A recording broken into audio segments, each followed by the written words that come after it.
Wonderful, wonderful. It's another time we look at geometric mean now, how to find the geometric mean. This is a grade 11 topic. Of course, it is very easy to work out. So now let's see how we can find the geometric mean. Geometric mean of a geometric progression is found by the following conditions. Number one, the geometric mean Gm of two positive numbers is the square root of the product of the two numbers. So if you are given two numbers A and B of 5 and 20, find the geometric mean of this one. You multiply 5 times 20 and square root your answer, and that will be your geometric mean. That is what the statement is telling us.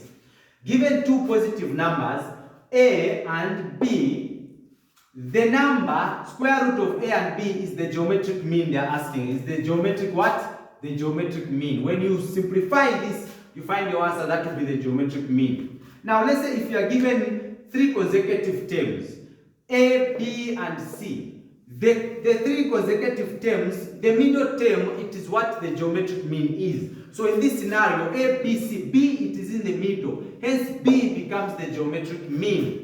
Or else, you can come and use the formula B is equal to positive or negative square root, the product of AC. You will still find the geometric mean. So this is the formula that we are going to use to find the geometric mean of two consecutive terms, which is A and C. Now, if you are given three or four terms that they need you to find, you can use the formula, this formula, which simply is n. The nth term is equal to first term are n minus 1. Okay, this formula, it is very helpful to find the terms. Let's say if they ask you to insert more than 5 terms, this is the formula you are going to use. So now, let's say, what does an stand for? An, which is the nth term, stands for the nth term or last term of the consecutive terms that they have given you. Okay, now let's move on to the other one. A first term, R is common ratio, and a number of terms. Keep in mind, number of terms. So now let us see how we can use these two formulas in working out the given examples. So number one, find the geometric means of the following. A, 5 and 20. B, 2, 686. So they are telling us that in this one, we need to insert two terms. When we insert two terms, we shall have 4 terms. Okay, so now that is what they're asking us. So now let's see how we can work out this one. So we are simply saying, let's start with the first one, solutions. Solutions for the first one. So A, they are asking us to find the geometric mean of these two. Remember, we are told that for me to find the geometric mean of this one, I need to use the formula, of course, where I know the product, the square root of these two products is the geometric mean. So there are two terms here. So the product of this one, which is 5 times 20, it will be my geometric mean. Then we are saying that 5 times 20, what is 5 times 0? That is 0. 5 times 2, that is 10. We have 100. Okay. So what is square root of 100? It is 10. So meaning that the geometric mean of this one, say geometric mean is equal to what? 10. So when I insert 10 in between there, then 10 becomes the mean because it is the middle. So the geometric mean, they're simply asking what is the middle term of this one. Hence we have there our answer. Okay, now let us see our B. How can we work out B? So B, we need to find the common ratio. Then we can insert this one. So in this B, they're asking us to find, to just insert. In other words, let us insert what is missing there. How do we insert what is missing? We are going to write the formula an, the nth term is equal to first term common ratio n minus 1. So what is the last term in this scenario? It is 686. 686 is equal to, what is my first term? It is 2. Common ratio, we don't know.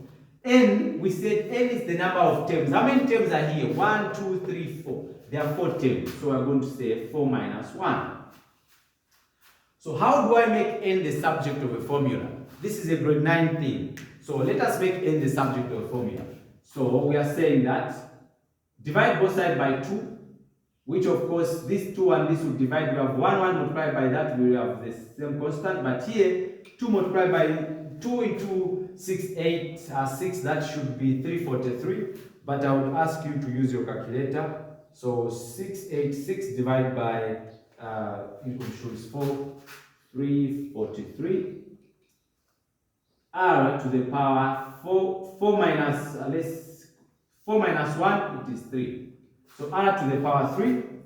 Now, when you reach at this stage, you need to know how do I get rid of the cube on the R side so that I know R just remains on its own. I have to introduce the cube root on both sides. So we are simply going to say, what is the cube root of so the cube root of 3, I introduce the cube root. Also this side I introduce the cube root of 343. Now you see, the importance of a calculator. Imagine now if you don't have a calculator and this is paper 2. It will take you long for you to calculate that question. So in here we're just going to say, what is the cube root of 34, 3, which is 7. So cube root and this cube root cancels, so we have 7 is equal to R. So the common ratio, it is 7. So we have found the common ratio to be 7.